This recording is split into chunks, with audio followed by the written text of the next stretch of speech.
يرتاح قلبي حين أقرأ آيه ويجول في صدري صدى القرآن. بسم الله الرحمن الرحيم. ألف لام را. تلك آيات الكتاب المبين إنا أنزلناه قرآنا عربيا لعلكم تعقلون. نحن نقص عليك أحسن القصص بما أوحينا إليك هذا القرآن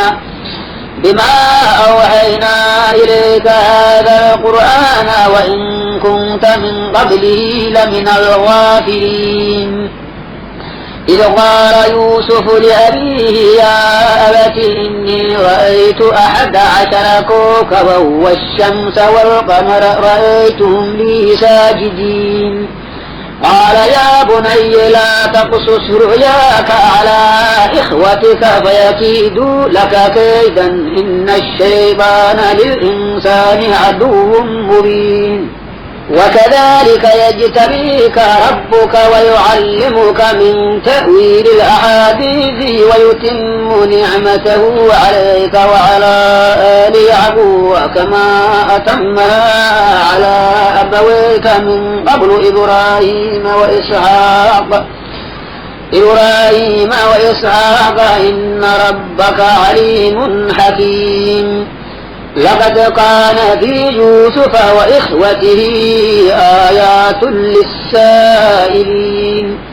إذ قالوا ليوسف وأخوه أحب إلى أبينا منا ونحن عصبة إن أبانا لفي ضلال مبين. اقتلوا يوسف أو اطرحوه أرضا يخل لكم وجه أبيكم وتكونوا من بعده قوما صالحين. قال قائل منهم لا تقتلوا يوسف وألقوه في غيابة الجب يلتقطه بعض السيارة إن كنتم فاعلين. قالوا يا أبانا ما لك لا تأمنا على يوسف وإنا له لناصحون. أرسله معنا غدا نرتع ونلعب وإنا له لحافظون. قال إني ليحزنني أن تذهبوا به وأخاف أن يأكله الذئب وأنتم عنه غافلون.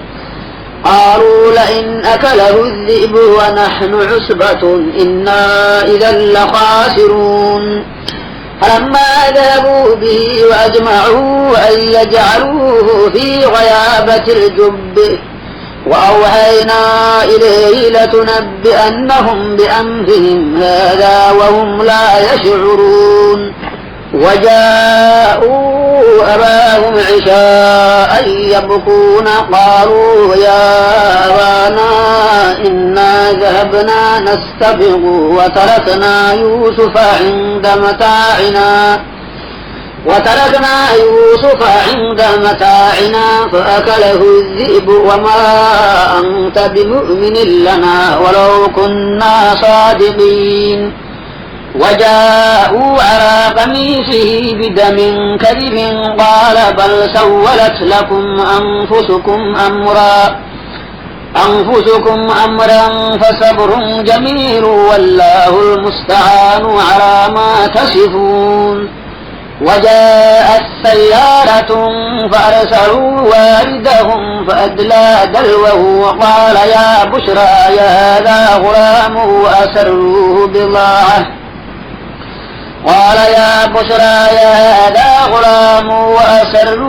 بضاعة والله عليم بما يعملون. وشروه بثمن بخس دراهم معدودة وكانوا فيه من الزاهدين.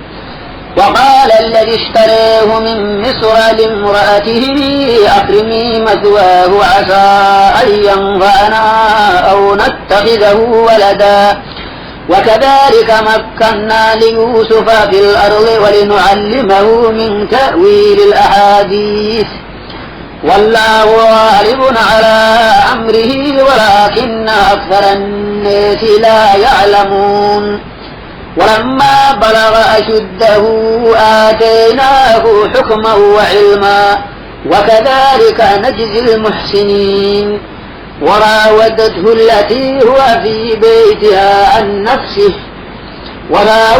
التي هو في بيتها عن نفسه وغلقت الأبواب وقالت هيت لك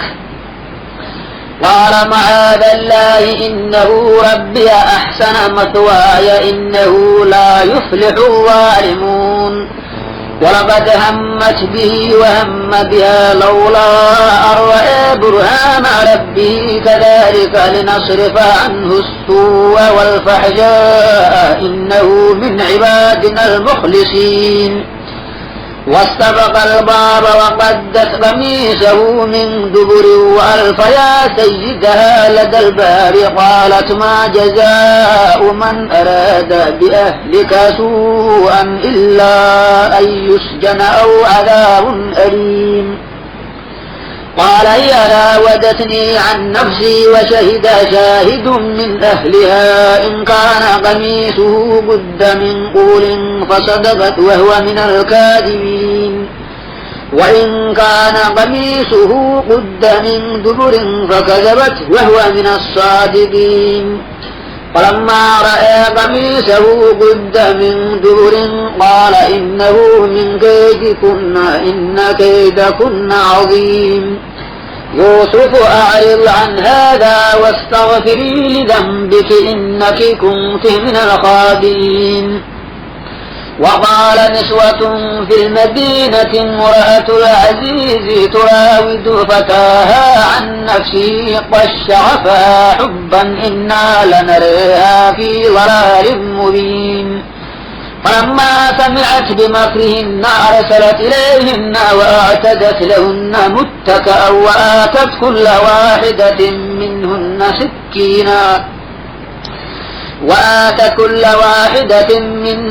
سكينا وقالت اخرج عليهن فلما رأينه أكبرنه وقطعن أيديهن وقلنا حاشا لله ما هذا بشرا إن هذا إلا ملك كريم قالت فذلكن الذي لمتنني فيه ولقد راودته عن نفسه فاستعصم ولئن لم يفعل ما آمره ليسجنن وليكون من الصاغرين قال رب السجن أحب إلي مما يدعونني إليه وإلا تصرف عني كيدهن أصب إليهن وأكن من الجاهلين فاستجاب له ربه فصرف عنه كيدهن إنه هو السميع العليم ثم بدا لهم من بعد ما رأوا الآيات ليسجننه حتى حين ودخل معه السجن فتيان قال أحدهما إني أراني أعصر خمرا وقال الآخر إني أراني أحمل فوق رأسي خبزا تأكل الطير منه نبئنا بتأويله إنا نريك من المحسنين قال لا يأتيكما طعام ترزقانه إلا نبأتكما بتأويله قبل أن يأتيكما ذلكما مما علمني ربي إني تركت ملة قوم لا يؤمنون بالله وهم بالآخرة هم كافرون واتبعت ملة آبائي إبراهيم وإسحاق ويعقوب ما كان لنا أن نشرك بالله من شيء ذلك من فضل الله علينا وعلى الناس ولكن أكثر الناس لا يشكرون يا صاحبي السجن أرباب متفرقون خير أم الله الواحد القهار ما تعبدون من دونه إلا أسماء سميتموها أنتم وآباؤكم ما أنزل الله بها من سلطان بها من سلطان إن الحكم إلا لله أمر ألا تعبدوا إلا إياه ذلك الدين القيم ولكن أكثر الناس لا يعلمون يا صاحبي السجن أما أحدكما فيسقي ربه خمرا وأما الآخر فيصلب فتأكل الطير من رأسه قضي الأمر الذي فيه تستفتيان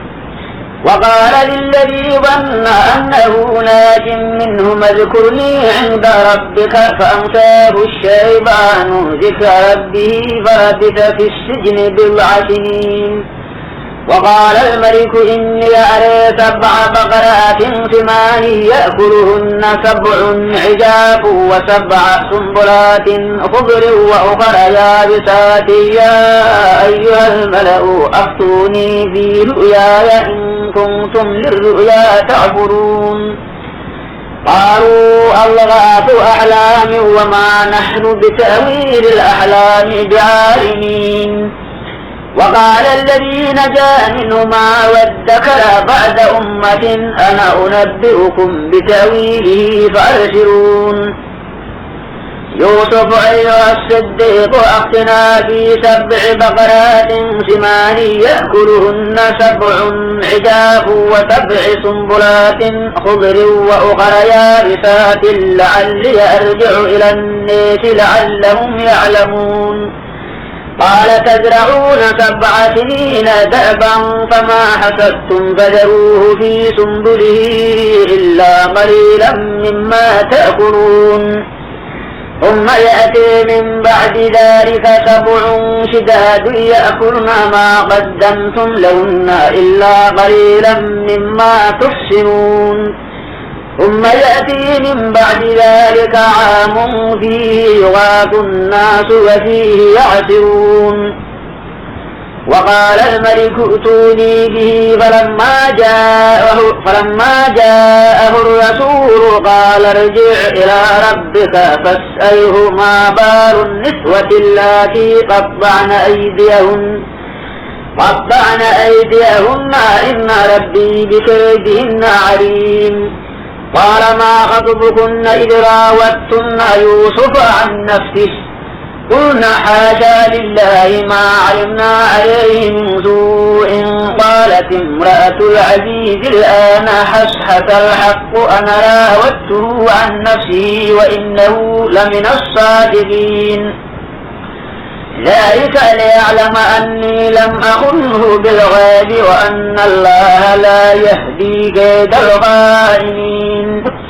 وما أبرئ نفسي إن النفس لأمارة بالسوء إلا ما رحم ربي إن ربي غفور رحيم وقال الملك ائتوني به أستخلصه لنفسي فلما كلمه قال إنك اليوم لدينا مكين أمين قال اجعلني على خزائن الأرض إني حفيظ عليم وكذلك مكنا ليوسف في الأرض يتبوأ منها حيث يشاء نصيب برحمتنا من نشاء ولا نضيع أجر المحسنين ولأجر الآخرة خير للذين آمنوا وكانوا يتقون وجاء إخوة يوسف فدخلوا عليه فعرفهم وهم له منكرون ولما جهزهم بجهازهم قال ائتوني بأخ لكم من أبيكم ألا ترون أني أوفي الكيل وأنا خير المنزلين فإن لم تأتوني به فلا كيل لكم عندي ولا تقربون قالوا سنراود عنه أباه وإنا لفاعلون وقال لفتيته اجعلوا بضاعتهم في رحالهم لعلهم يعرفونها إذا انقلبوا إلى أهلهم لعلهم يرجعون فلما رجعوا إلى أبيهم قالوا يا أبانا منع منا الكيل فأرسل معنا أخانا نقتل وإنا له لحافظون قال هل آمنكم عليه إلا كما أمنتكم على أخيه من قبل فالله خير حفظا وهو أرحم الراحمين. ولما فتحوا متاعهم وجدوا بضاعتهم ردت إليهم قالوا يا أبانا ما نبغي هذه بضاعتنا ردت إلينا ونمير أهلنا ونحفظ أخانا ونزداد كيل بعير ذلك كيل يسير. قال لن أرسله معكم حتى تؤتوني موثقا من الله لتأتونني به إلا أن يحاط بكم. فلما آتوه موثقهم قال الله على ما نقول وكيل. وقال يا بني لا تدخلوا من باب واحد وادخلوا من أبواب متفرقة وما أغني عنكم من الله من شيء إن الحكم إلا لله عليه توكلت وعليه فليتوكل المتوكلون. ولما دخلوا من حيث أمرهم أبوهم ما كان يغني عنهم من الله من شيء إلا حاجة في نفس يعقوب قضاها وإنه لذو علم لما علمناه ولكن أكثر الناس لا يعلمون. ولما دخلوا على يوسف آوى إليه أخاه قال إني أنا أخوك فلا تبتئس بما كانوا يعملون. فلما جهزهم بجهازهم جعل السقاية في رحل أخيه ثم أذن مؤذن أيتها العير إنكم لسارقون. قالوا وأقبلوا عليهم ماذا تفقدون؟ قالوا نفقد صواع الملك ولمن جاء به حمل بعير وأنا به زعيم. قالوا تالله لقد علمتم ما جئنا لنفسد في الأرض وما كنا سارقين. قالوا فما جزاؤه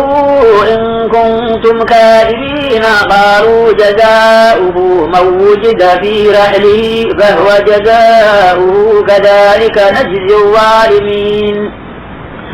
فبدأ بأوعيتهم قبل وعاء أخيه ثم استخرجها من وعاء أخيه كذلك كدنا ليوسف ما كان ليأخذ أخاه في دين الملك إلا أن يشاء الله نرفع درجات من نشاء وفوق كل ذي علم عليم. قالوا إن يسرق فقد سرق أخ له من قبل فأسرها يوسف في نفسه ولم يبدها لهم. قال أنتم شر مكانا والله أعلم بما تصفون. قالوا يا أيها العزيز إن له أبا شيخا كبيرا فخذ أحدنا مكانه إنا نراك من المحسنين. قال معاذ الله أن نأخذ إلا من وجدنا متاعنا عنده إنا إذا لظالمون.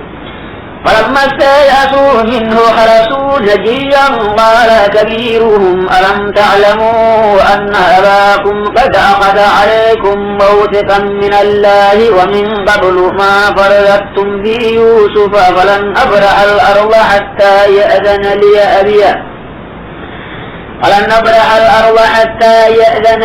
أبي أو يحكم الله لي وهو خير الحاكمين. ارجعوا إلى أبيكم فقولوا يا أبانا إن ابنك سرق وما شهدنا إلا بما علمنا وما كنا للغيب حافظين. واسأل القرية التي كنا فيها والعير التي أقبلنا فيها وإنا لصادقون. قال بل سولت لكم أنفسكم أمرا فصبر جميل عسى الله أن يأتيني بهم جميعا إنه هو العليم الحكيم. وتولى عنهم وقال يا أسفا على يوسف وابيضت عيناه من الحزن فهو كظيم قالوا تالله تفتأ تذكر يوسف حتى تكون حربا أو تكون من الهالكين قال إنما أشكو بثي وحزني إلى الله وأعلم من الله ما لا تعلمون يا بني اذهبوا فتحسسوا من يوسف وأخيه ولا تيأسوا من روح الله إنه لا ييأس من روح الله إلا القوم الكافرون فلما دخلوا عليه قالوا يا أيها العزيز مسنا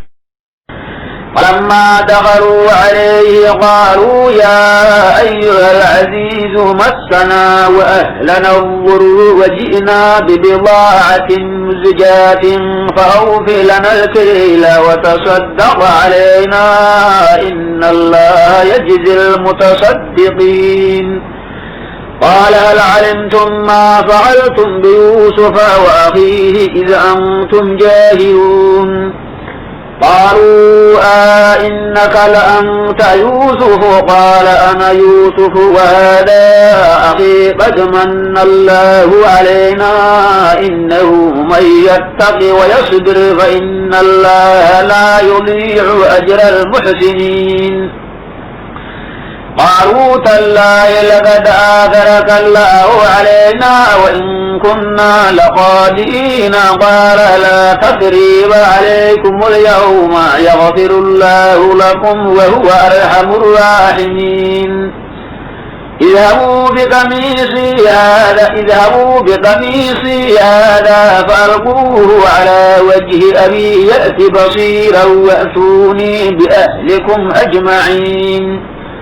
ولما فصلت العير قال أبوهم إني لأجد ريح يوسف لولا أن تفندون قالوا تالله إنك لفي ضلالك القديم فلما أن جاء البشير ألقاه على وجهه فارتد بصيرا قال ألم أقل لكم إني أعلم من الله ما لا تعلمون قالوا يا أبانا استغفر لنا ذنوبنا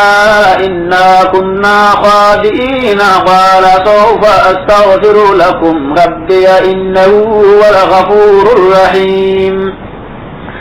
فلما دخلوا على يوسف آوى إليه أبويه وقال ادخلوا مصر إن شاء الله آمنين ورفع أبويه على العرش وخروا له سجدا وقال يا أبت هذا تأويل رؤياي من قبل قد جعلها ربي حقا وقد أحسن بي إذ أخرجني من السجن وجاء بكم من البدو من بعد أن نزغ الشيطان بيني وبين إخوتي إن ربي لطيف لما يشاء إنه هو العليم الحكيم رب قد آتيتني من الملك وعلمتني من تأويل الأحاديث